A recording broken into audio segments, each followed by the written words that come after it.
théoriquement, on va avoir traité des drusènes, hein. Donc on est dans l'ADMLA. Chaque fois que Isabelle m'invite, c'est pour parler de quelque chose d'un peu ésotérique, un peu bizarre. C'était le laser sur les corps flottants il y a quelques années, la vision en 3 dimensions.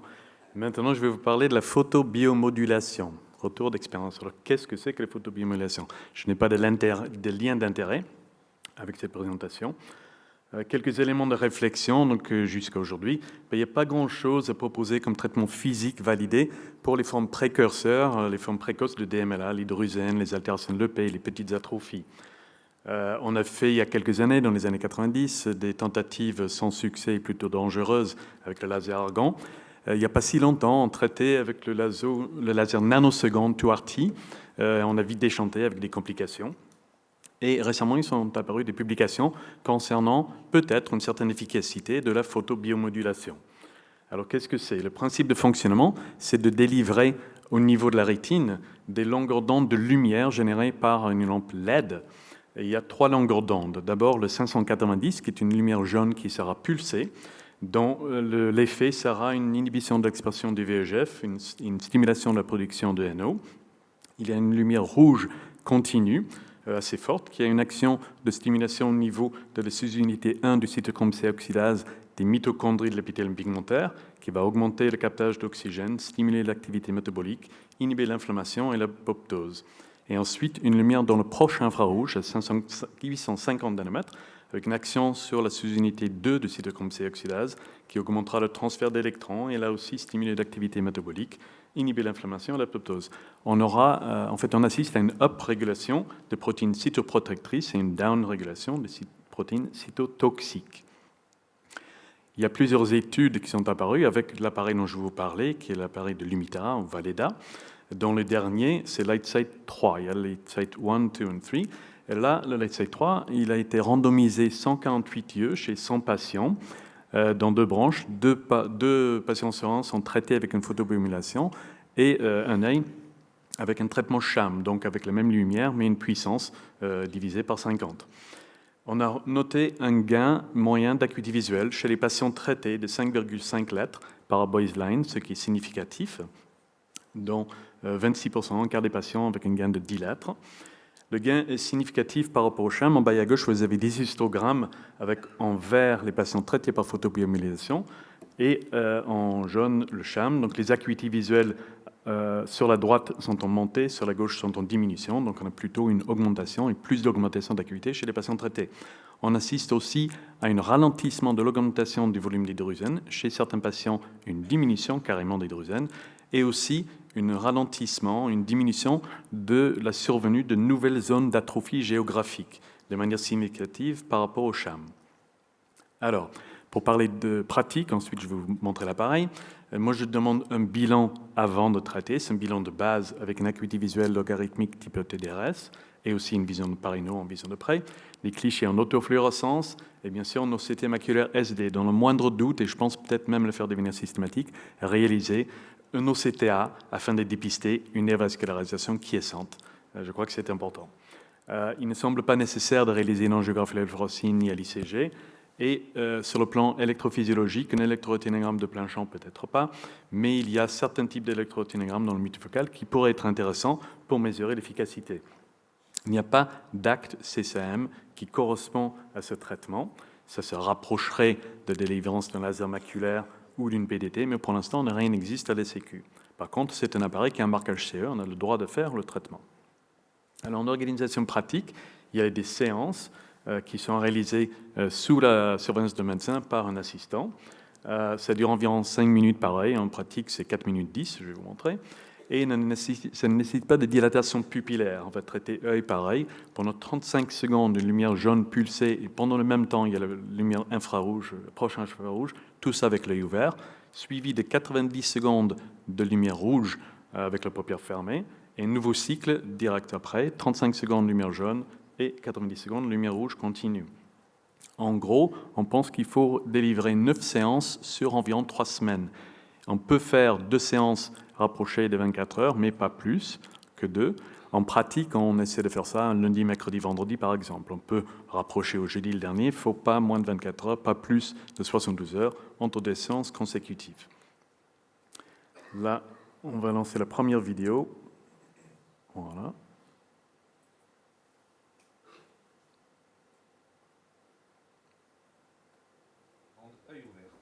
Normalement, il y a le son. Il n'y a pas de son. On n'a pas eu le début du son. Donc, en gros, c'était pour expliquer à la patiente qu'il y avait, pendant 35 secondes, la lumière pulsée, qui n'est pas très, très éblouissant. En fait, on arrive largement à le faire. Voilà, calez-vous bien, ne bougez plus. 1 minute 30, œil fermé. Voilà. Et là, c'est la lumière rouge qui est beaucoup plus forte. La paupière doit être fermée, mais ça passe quand même à travers la paupière jusqu'à la rétine. Le patient se rend compte de l'illumination. Voilà, donc ça, c'est donc un cycle donc de 2 minutes 5, oui, c'est ça, 2 minutes 5, suivi donc 2 fois, donc ça fait 4 minutes 10 en tout quand on fait les 2 cycles. Alors les résultats préliminaires, c'est tout à fait les balbutiements de mes patients traités, avec un suivi court, j'en ai terminé 8, un homme et 7 femmes, l'âge moyen 71 ans. Ce sont des bonnes acuités visuelles pour la plupart, hein, ils ont près de 8 dixièmes avec 78 lettres. À 2 mois après traitement, bon, ils ont gagné une lettre, ce qui n'est absolument pas significatif en moyenne, avec d'autres patients en cours et d'autres patients programmés. J'ai choisi volontairement de traiter un seul œil chez chaque patient en leur disant que c'est un nouveau traitement, qu'on fait ça en espérant apporter du bien, que ça ne fait pas de mal, et ça permet aussi pour moi d'avoir un témoin non traité. Un cas clinique, c'est une patiente âgée de 74 ans, suivie depuis de nombreuses années pour des drusènes séroconfluents, avec une acuité à 8 dixièmes, pas de cataracte significative, une pression normale, quelques altérations de l'EP, et elle a eu, de juin à juillet, 9 séances de photobiomodulation. Et là, vous avez en haut donc l'image de l'OCT ici avec un drusène que l'on voit 2 mois après, qui a réellement fondu. Donc, ce sont des images réalisées avec un protocole spécifique sur la HRA, où on voit qu'il y a une diminution des drusènes, pas de modification notable en autofluo. Et quand on fait le mapping différentiel, on voit donc l'image du mapping avant et après, et ça c'est la différence avec des chiffres négatifs. Donc globalement, une diminution du volume qui est calculée donc avec l'analyse automatisée par le HRA. Vous avez les lignes de l'EP, la ligne de la membrane de Bruch. Il faut revoir tous les clichés manuellement parce que des fois il y a des erreurs au niveau du logiciel, donc il faut les corriger. Et en les corrigeant, on arrive à voir ça. Et une autre patiente ici, non pardon, l'autre œil, le deuxième œil, qui reste strictement inchangé avant et après. Et une deuxième patiente que j'ai revue récemment, qui présente là aussi, sur la même coupe, une diminution des drusènes ici en juxtafoveolaire. Donc, pour résumer pratique, les caractéristiques que vous devez savoir, c'est un traitement, ce n'est pas du laser, hein, c'est une lumière LED qui est délivrée. Ça peut être délégué, mais sous la surveillance de médecin, il n'y a pas de nécessité d'avoir une dilatation pupillaire. Idéalement, 9 séances réparties sur 3 semaines. Et il n'y a pas encore de codification d'ACT-CCM pour ce traitement. Ça semble faire fondre les drusènes dans à peu près 25-30% des cas. Ce sont les chiffres avec qui j'ai discuté avec les équipes de Créteil et aussi avec Yves Cohen. C'est l'impression qu'on a. En dehors des compléments alimentaires, il n'y a vraiment pas grand-chose à proposer. Ça semble tomber à point avec peut-être bientôt les anti-C3, anti-C5 pour l'atrophie géographique. On pense vraiment que ça fait quelque chose. À quel moment est-ce qu'on retraite? Dans l'étude LICEI 3, les patients ont été retraités tous les 3 mois pendant 1 an. Mathestreo, il retraite une fois au bout de 3 mois. Peut-être qu'on peut retraiter au bout de 6 mois, selon les publications. Ça semble aussi raisonnable. Quelle est la meilleure indication? Pour l'instant, on ne sait pas. Moi, je me suis astreint à traiter surtout les cas de drusène. Je pense que les atrophies géographiques débutantes, ça doit aussi être une indication intéressante. On verra chez qui ça marche le mieux. Et comment est-ce qu'on évalue au mieux? Je pense que pour l'instant, c'est surtout l'OCT, spectral domain. Après, dans les cas de recherche, bien sûr, l'électrorétinographie comporte aussi un intérêt. Je vous remercie pour votre attention. Merci beaucoup. Moi, j'ai juste une toute petite question, parce qu'on a très peu de temps. Est-ce que, éthiquement, on peut accepter de traiter un deuxième œil? C'est-à-dire qu'il y a quand même des patients qui sont demandeurs, qui ont une atteinte d'un premier œil. Je pense que Matei traite les 2 yeux. Non, mais éthiquement, est-ce qu'on peut traiter, par exemple, un deuxième œil de DMLA? C'est-à-dire qu'il y a un œil qui est traité. Oui. Un œil traité. Qui est traité en DMLA, en injection, et qui, l'autre côté, présente en fait des drusènes. Je pense. Le but, c'est d'essayer de réduire l'évolution vers une DMLA avancée, D'accord, sèche donc ou c'est humide. pas parce que c'est quand même encore un peu expérimental. Donc, Ben oui, c'est un traitement, mais bon, c'est un traitement qui a mais marqué bon, de chez eux. notre Après, côté, à part leur dire de personnellement, prendre des je n'ai pas compléments encore traité le alimentaires, deuxième œil de DMLA, j'avoue. ouais, donc on peut. Je pense qu'on peut le proposer. Après, je pense que c'est un traitement qui n'est pas dangereux. Après, bon, je fais bien sûr signer une fiche d'information qui explique Après, que la je maladie pense peut que vous évoluer pour elle-même aussi. Hein. aussi faire un consentement éclairé. Enfin, Il y a je un veux dire, consentement éclairé. Voilà, je crois qu'on.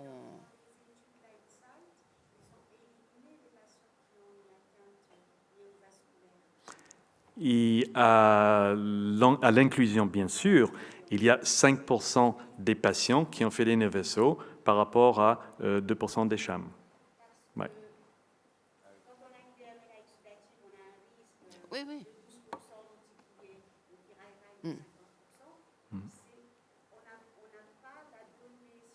Mhm.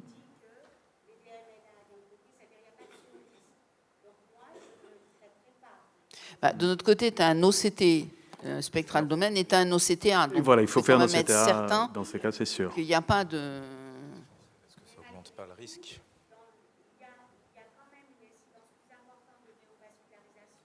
Ouais.